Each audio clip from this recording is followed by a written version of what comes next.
Welcome back to PuckHeads Insider Report. My name is Ed Combs here in South Florida.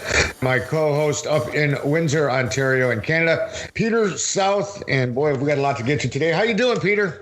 I'm doing well, Ed. How about yourself? I'm doing great. So excited about this interview we've got coming up today with Terry Ruskowski. It is so great. I can't wait for everyone to hear it. We're going to a couple of things we're going to touch on real quick before we jump into that, and we will close out our show with the answer to I Bet You Didn't Know after the interview. Right now, we're going to start out with three questions that are facing the Florida Panthers this year. One is filling a scoring void with Mike Hoffman unsigned as actually still a free agent, Evgeny Dadonov gone, Patrick Hornqvist coming in. Who do you see picking up that points gap? I mean, this is a big trade. You've lost some points. You've lost some goals. How much is Patrick Hornqvist going to help pick that up? How much of that load is going to go on the other players that are there with Florida now? I think Hornqvist is going to do a big job of filling up the gap from Hoffman. I think he's also going to give them a better two-way game. Also look to come up is Owen Tippett. He's a kid who can score and also plays on the right side like Hornqvist. So I think they really are going to strengthen that right side. The new addition of Alexander Weinberg is going to help quite a bit too. He never reached his potential being a first-round pick in Columbus, but I think, with a more structured type system that may work for him in Florida, he may flourish down there. That was another question of what is going to happen with Florida bringing in Alexander Weinberg. His points production has slowly declined since 13 goals, 46 assists, 59 points in the 16-17 season. He's never produced that since. Is he going to be able to go back to form? Is he going to be able to produce more going to Florida in that kind of environment with Quenneville behind the bench and working with him?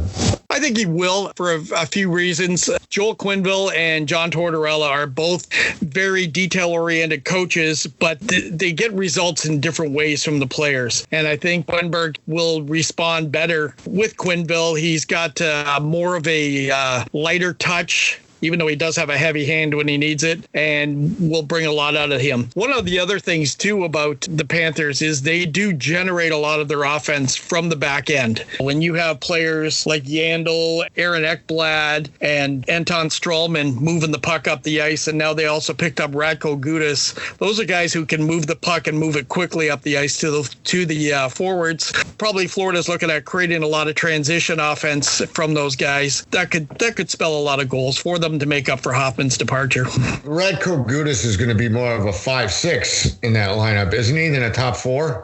Oh, absolutely, but he'll still help move the puck and generate offense for sure. The big question in Florida right now is, can Sergei Bobrovsky return to form? Highest career goals against average last season at a 3.23, and his second lowest save percentage of his career at 90%. His lowest was 0.899%. Is he going to be able to turn it around? What happened? Was it the Florida sunshine? Was it getting away from Columbus? What made him fall apart? Florida is more of a run and gun defense and has been, and I think Quenneville has worked to, again, with somebody like Gudas, Mackenzie Weegar, looking to kind of get some guys who will take care of their end first. Bobrovsky, a lot of goaltenders, when they change organizations, especially big name goaltenders, they do tend to falter in their first year. You've got different systems that the team plays in their own end. You also have, again, a whole new defense there. Does things differently than what he's been used to during his time he was in Columbus. So I do see him bouncing back. He is a world-class, high-caliber goaltender, and he will definitely, I think, make a big impact for the Panthers this year. I just was shocked to see how far he drops after signing that big contract. All that money, all that pressure. Did they get to him? Was that part of it? It could very well be. I mean, there's, a big difference between going from Columbus, Ohio to South Florida. Your lifestyle's a lot different. He put himself in a whole new economic bracket. So all of a sudden you got all sorts of friends you never knew you had knocking on the doors, especially those who are vacationing in South Florida. It's different, but I think he'll rebound this year and be one of the top goalies in the league. Because he is making a lot more money, not to mention Florida doesn't have a state tax. So he's keeping a lot more of that money. Absolutely. That is a big lure for a lot of players going to play in Florida, is that the no state tax. It'll be interesting to see. And again, if the NHL only plays a 48-game season or something like that, he can actually play a lot more. The trend for a lot of goalies or a lot of teams now is to not play goalies on back-to-back nights. And I think you're going to see a lot of back-to-back nights in 4 and 5s when the 48-game schedule, or if it's a little more and that comes out. So I think Bobrovsky might, relish that. And he does like a lot of work. And I think he'll, he could start getting on a roll and put a lot of W's together. Yeah, he's going to get the work this year, shortened season. We're going to take a quick jump to our mailbag. Scott from Michigan is asking about the Edmonton Oilers. Is the return of Jesse Puljujarvi to Edmonton going to have any kind of meaningful impact on the team and push them into the top tier of the NHL for next season? Or is this just going to be another first-round bust for the organization? We know they've had many. Some have been traded. Some have just flat out not worked. For as many first-round picks, number 1 picks as they've got, top 5 picks as they've got, they should have won cups long ago.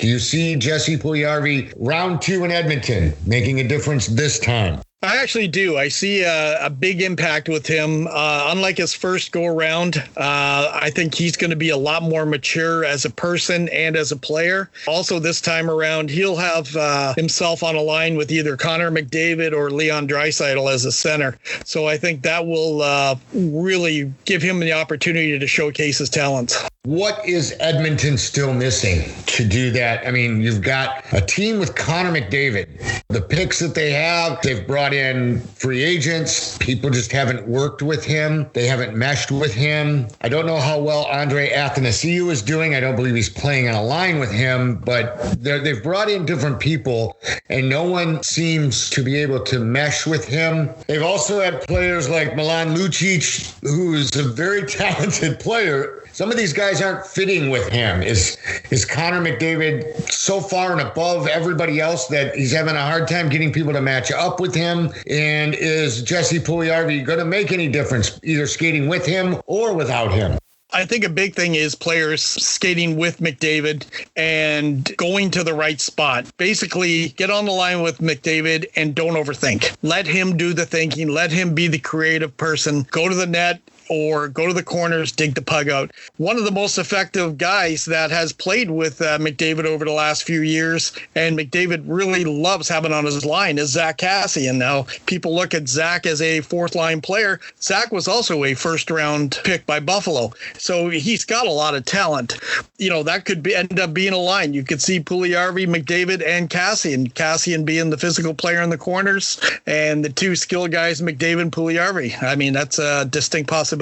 Zach Kassian has a ton of talent, but what I like what you said is he is not afraid to go to the dirty areas. He's not afraid of the corners. He's not afraid to look for the dirty goal in front of the net. Nope, absolutely. And he also makes the defensemen keep their head up. They're looking at him as opposed to sometimes looking at McDavid. Exactly. Coming up, we have a new segment in our show we started last week. I bet you didn't know. Today we have an interview with Terry Ruskowski, who is now with the Dallas Stars. So today's I bet you didn't know is, who did the Dallas Stars select with their first pick in 1995?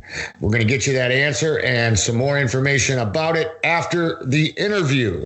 As promised from our last show, we have a very special guest for you today here on PuckHeads Insider Report. Former NHLer, former captain of 3 teams, including a 4th in the WHA.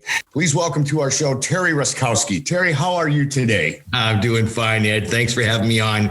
It's nice to talk hockey. I live down in Dallas, and hockey is not a topic that everybody wants to talk about. So to reminisce a little bit and talk about hockey, it's kind of nice for me to do that. Well, thank you, sir. It is our pleasure, absolutely, to be here. Peter and I will go back and forth here, kind of gang up on you with some questions, if that's all right.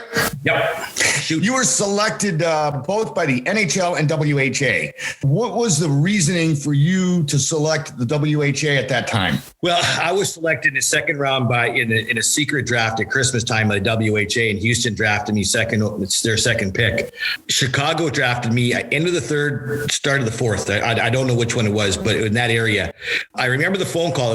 Nobody was there, but they had a call, and I got a call call from Chicago. Said, yeah, we just drafted you. And I'm going, wow, Chicago Blackhawks just drafted me like I was on cloud nine. Then later on down the road, my agent said, well, Chicago's offering you a tryout with the Dallas Stars, and Houston's offering you a 3-year no cut, no trade. And I'm going, here I go, y'all. That was a no-brainer, was it not? It was a no-brainer, absolutely no-brainer.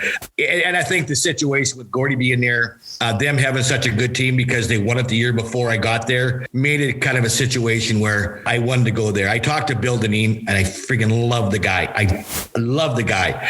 Was he a great technical coach? X's and O's? Not really. But he's such a great guy that you played hard for him just because you didn't want to let him down. He was that kind of a coach. He was the first one at the party and last one to leave.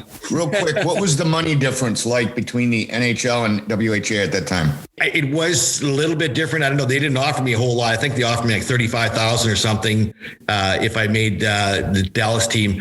In that day, I made $50,000 my first year, 55, and then 60, I think, in Houston. When you reported to the Arrows as a 19-year-old rookie, and you looked around the room, and there was Gordie Howe and his two sons, can you remember your first interaction with Gordie? Peter, they weren't there at the training camp. At that time, they had that challenge match with Russia in the series, and all the House were over there in Russia. The first time I met him was in Detroit, and we played an exhibition game against the Stags, or maybe it was the exhibition game or the real game. I'm not quite sure. And I remember we had a morning skate. We went to our rooms. We're going up for the pregame meal, and Don Laraway and myself were in the elevator, and all of a sudden the elevator stopped, and not this floor that we're supposed to get off. And the door opened up, and there was Gordie and Bill. I go, hi. Like I was like stunned. I was stunned. I just looked at him. He said, he says, you boys going up to the top floor? And I go, yes, sir. He goes, well, you must be on our team there. And they said, yes, sir, Mr. Howe, we are. And I said, well, welcome to the team. I know you're going to do well. I heard a lot of good things about you. And going, oh, wow, he just said a nice thing about me. This is cool. Probably the nicest and best athlete that I've ever been around. He was telling me stories about him and Al Kaline went down at Tiger Stadium, and he was hitting home runs at batting practice. Oh my gosh. In golf tournaments, I saw him in I think it was a 7 or 6 iron, hit the ball and went right in the hole. He picked up the tennis racket for the first time and beat his sons, and his sons were playing for a year or two. That's the kind of and a gentleman too, like just a complete gentleman. Had time for everybody. I met him a couple of times. He was actually the sponsor of a men's league I played on in the 1980s. And he made it a point to come out full uniform and skate with us at a practice, and to skate up the ice with your stick on the ice, yelling across, Gordie. That is the most amazing thing that's ever happened to me. It's incredible, Eddie. Yeah, and here's the kind of gentleman he was. After he retired, my daughter and her fiance went up. Her fiance went up to Las Vegas for a wedding, and there was a big sports autograph session there at the hotel they're staying at. And my daughter's guy there, he liked hockey, so he bought a picture of Gordie. And they stood in line for a while. He was at a table, and it was her time, so she put the picture out there, and he said, "Could you please sign this for me, Mr. Howe?" And he goes, "Yes, absolutely." He's signing. He said, "You may know my father." And she goes, "Who's that?" He says, "Terry Ruskowski." So he came around the table, and give her a big hug. And he goes, "You tell your dad hello for me." And everybody else is going, "Who's that girl? Oh, I can't." Exactly. He felt so good about it. And that's the kind of guy he was, just a superstar. You played with some great names when you were in the WHA. Who are the players that stick out the most to you, even to this day? Who was it that touched you or that you emulated the most? Well, Gordie was one of them, obviously. There was guys at other leagues from the NHL that came and did very, very well. Of course, Gretzky started there in Indianapolis, but he wasn't the guy that you would say go with the whole team and score. He wasn't that type of guy, but he was so damn smart that he knew what you were going to do before you did it. And that's how he was so successful. But he just had the hockey sense. You can tell that he was going to be a really good player and do what he has to do. But Davey Keon was there, and besides Gordie Howe being my idol, there's a guy named Andy Bathgate.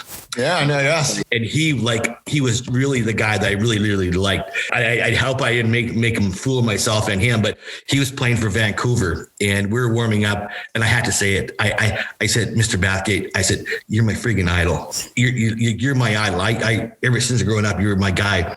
He goes, well, thank you. I'm very flattered. Thank you. And I remember I had a chance to hit him. No. I didn't. I couldn't. That's the only time in your career you ever pulled up. Really good. And I said, I just can't do it. Not to him. I can't do it. Yeah, that's the only time you've ever pulled up, isn't it? It's the first time I've ever pulled up. Yeah, you're right. And then Cheevers, Jerry Cheevers. Cheevers. And he had the mask where all the stitches. I know exactly. Yeah. Stitches there. He was one. I played against a guy named, I think, Andy Brown. I think he was the last guy to wear a mask. He played for Indianapolis. And, it's funny because he didn't have a mask and everybody didn't shoot high on him, kind of respect.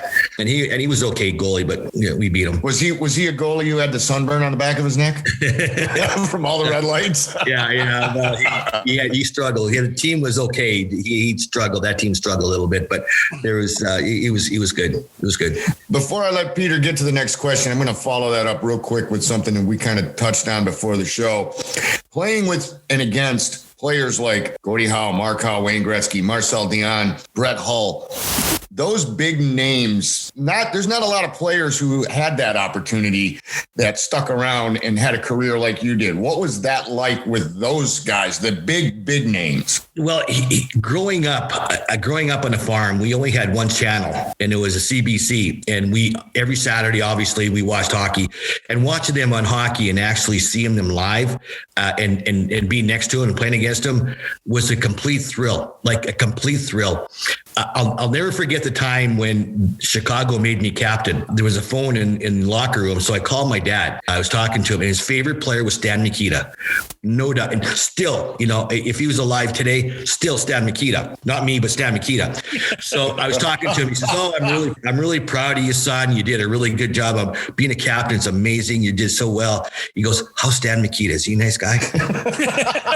And I said, you know what, Dad? He really is. But hold a second. And Stan was just walking by. And I said, hold on, Dad. And I said, Stan, please talk to my dad. He's your favorite player, not me, but you. He's still his favorite. He goes, really? Go. And of course, Stan Mikita always said, Dziękuję, dzień dobry, dzień dobry. And every time he met somebody, that's what he said. So he says that to Walter, how are you? And they were talking for a while. He said, well, I got to go, Walter. Take care. I'll take care of your son for you. Don't worry. So he handed it back to me. He goes, was that really Stan Mikita? And I said, Dad, honest to God, it was Stan Mikita. He goes, oh my gosh, I talked to Oh, by the way, I'm proud of you too, son. I said, okay, Dad, thanks. See you later. But that was, I was so fortunate. I was so fortunate to play against these guys and with these guys. Marcel Dion, he was a terrific player. He wasn't a guy to go through the whole team, but he was like a Gretzky. He was so hockey smart and savvy. He positioned himself to where he could score a goal, and he was strong on his skates. He was a durable little son of a gun. He never missed a game. Him and Jimmy Rutherford. I grew up in Michigan as a kid watching those guys. My first ever game, 1970, Olympia Stadium, watching Gordy's last season. But as I grew up watching Jimmy Rutherford in net and Marcel Dion, when they traded him to LA, I was heartbroken. Yeah. And he did well. He did well in LA. I remember sitting next to him on a plane, and I'm scared of flying. So I sit next to him on a plane, and we're flying over Vegas. And he said, well, on your right-hand side, we're flying over Vegas. And Marcel says, well, I got a place there. And he says, well, we're flying over Denver. And Marcel says, I got a place there. And I go, Marcel, shut the hell up. Shut the hell up. He spilled more than I made. Yeah, I'm sure of that.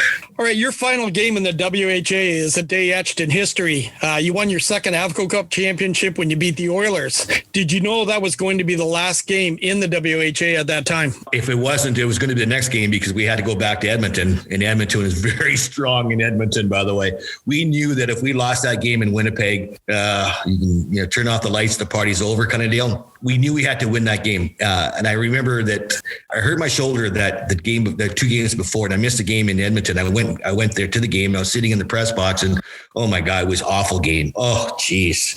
In a playoff for the finals, I think they beat us 10-1 or 10, something like that along that line. It was kind of embarrassing. And I remember on the plane ride home the next day, and we had a meeting the day before. We had a day off before we played again against them. And Billy Bozak, God bless him, he was their trainer. And he had little stubby fingers, and he put heat on me and just all the time massage my arm, massage my shoulder. And during the meeting, massage my shoulder. I go, pop. you're killing me, Billy. You're killing me. And they put some heat stuff on it, some bomb stuff on it. Then they put plastic over it. So I went out for the warm up and I had to come off. Like it was burning me so friggin' bad. I had to come off. They took the plastic stuff off and I had blisters on my shoulder. It was so hot. So they took some of that off and I said, take some of it off. I can't handle it. So I went back out and played, but you sent me the tape, Peter, and I watched it the night you give it to me. I didn't play very well. I saw where you were talking about that. I never played at the level that you were at, not even remotely close. However, watching you play, didn't see that. You were all over the place. You were hitting guys. But again, I've never been to that level. You're a better judge of what your game is than I'll ever be. So yeah, there's that. It wasn't one of my better games yet. I can tell you that. I made a pass through the middle and Chipperfield intercepted. I'm going, holy smokes. If I was coaching myself, I'd be sitting in the bench right now. Right. There's similarities in other sports, football, hockey, and the fact that it's happened to me playing, where you're so focused on the guy you're trying to hit with a pass, you're looking right through the guy that's between you, and it just happens. Exactly. It didn't happen very often, but it happened that game. That happened in that game. It was amazing, Ed. I was never a good goal scorer, but I could pass the puck. And coaching now, that's my biggest pet peeve against the guys I have now. They don't pass very well. And I'm going, it's the easiest thing in the world to do is just to make a good pass in the stick. But I was good at that, but I couldn't score. And everything else I wasn't fast, didn't have a hard shot. But you played a nasty game though. Yeah. Well, I had to do something to stick around. I guarantee you. But I always played with an edge. If somebody gave me a cheap shot, it came back to him.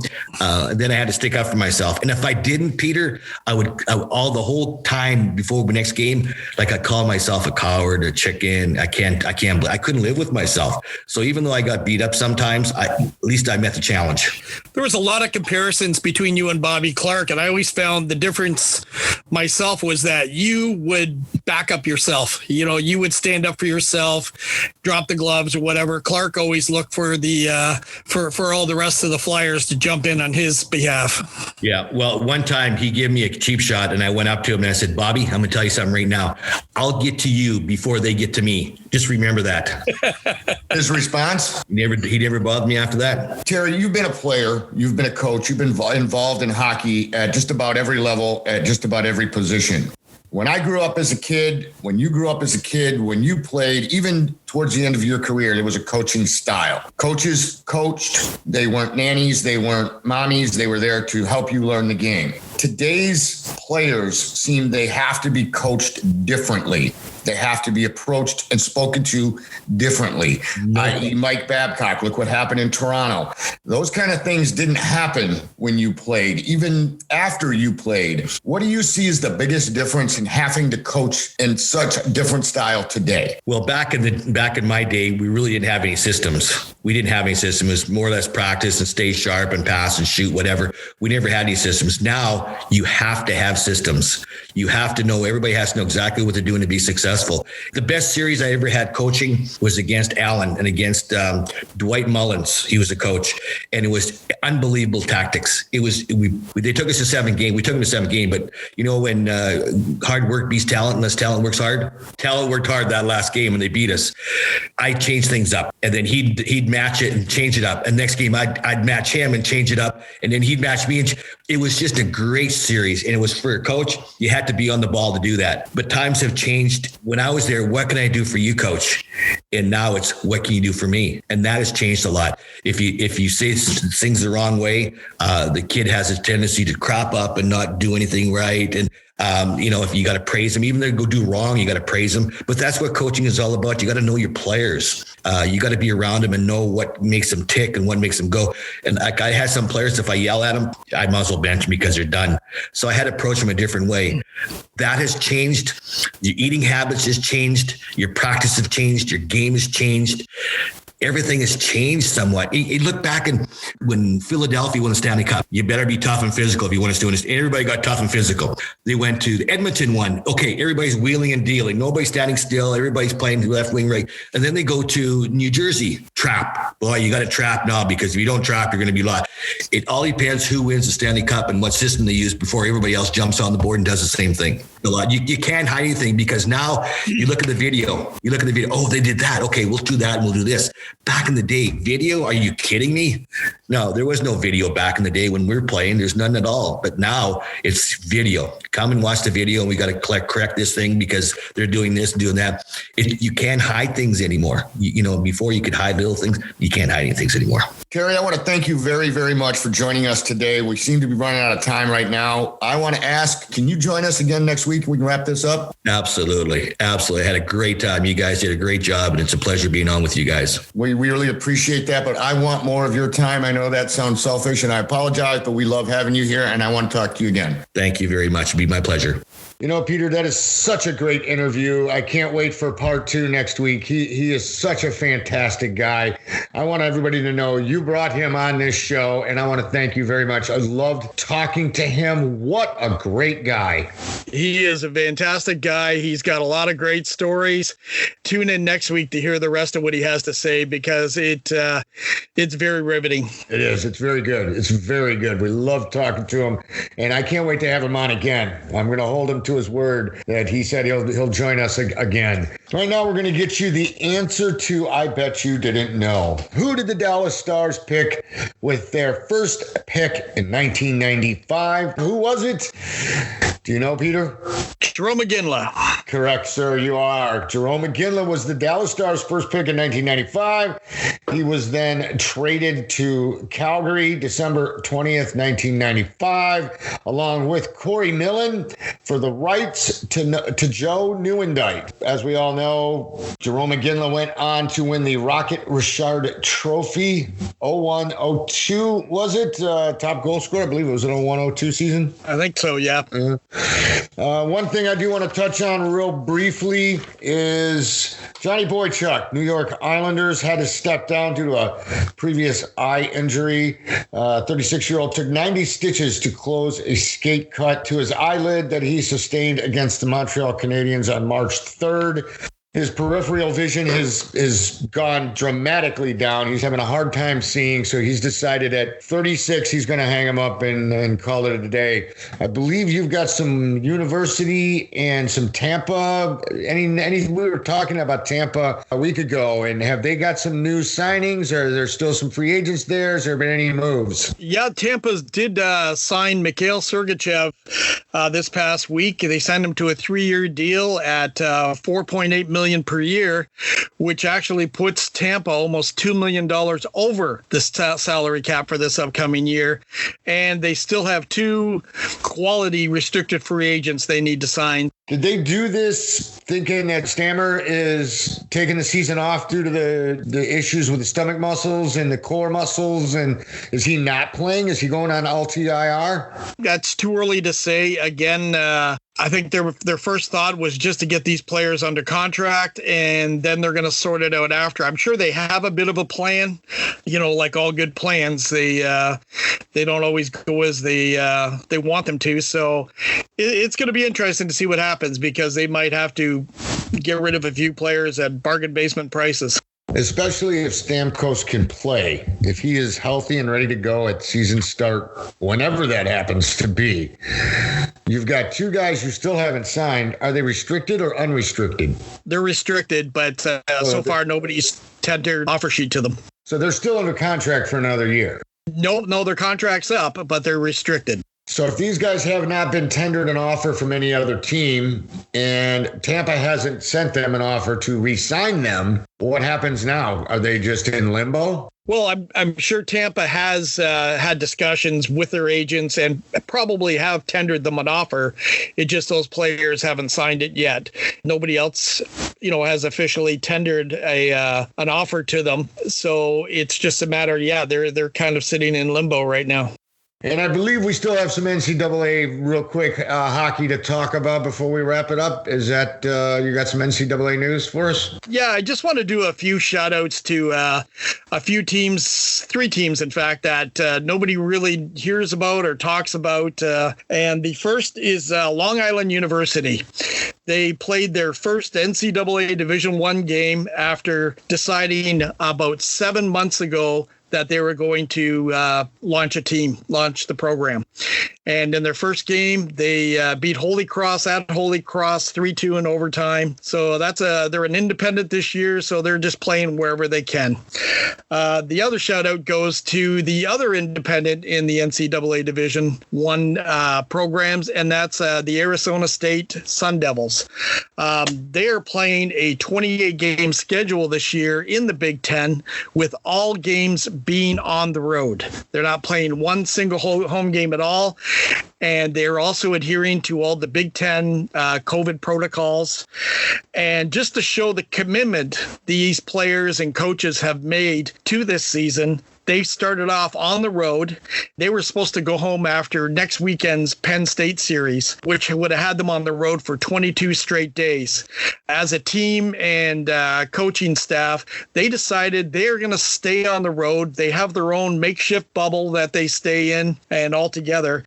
So they're going to finish out the pre-Christmas portion of their schedule, which will have them staying on the road together for 36 straight days, which in itself is amazing. But they started off the season 0-4, and this past weekend they took 2 games in Wisconsin, so they're now 2-4. And obviously, if they don't kill each other, they're bonding together really, really well. I know a few couples that can't stay together 36 straight days. So. and finally, cool. Yeah, and finally, I want to give one other shout out to Division III Adrian College Bulldogs.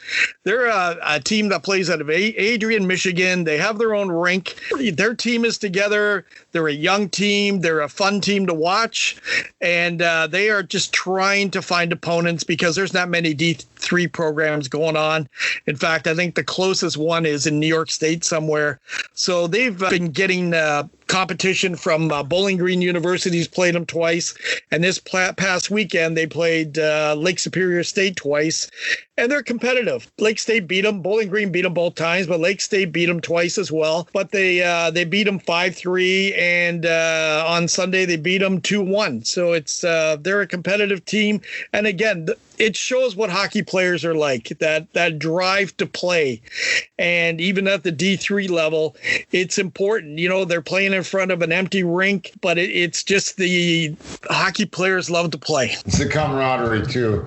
Players love being together. You've played the game for a long time. I've played the game for my entire life, just about. So I get it. I'm just happy they're getting to play. And that's pretty awesome. A D3 school that is played Lake Superior State, Bowling Green, and gave them a game. They gave them a game. And they're looking, you know, they're searching every day for new opponents who will ever play them, and they're willing to go to that opponent's rink and have them come to theirs, and it's a great thing. And the nice thing too, I'll give Adrian credit for, is they have a fantastic in-house TV program, and all their games are available on YouTube. You just go to their site, their website, and look at their schedule, and you see the little TV icon. All games are done live, and then afterwards you can watch the recording of it. So and they also do a decent play-by-play. So it's a great program they got there going there, and it's all student run.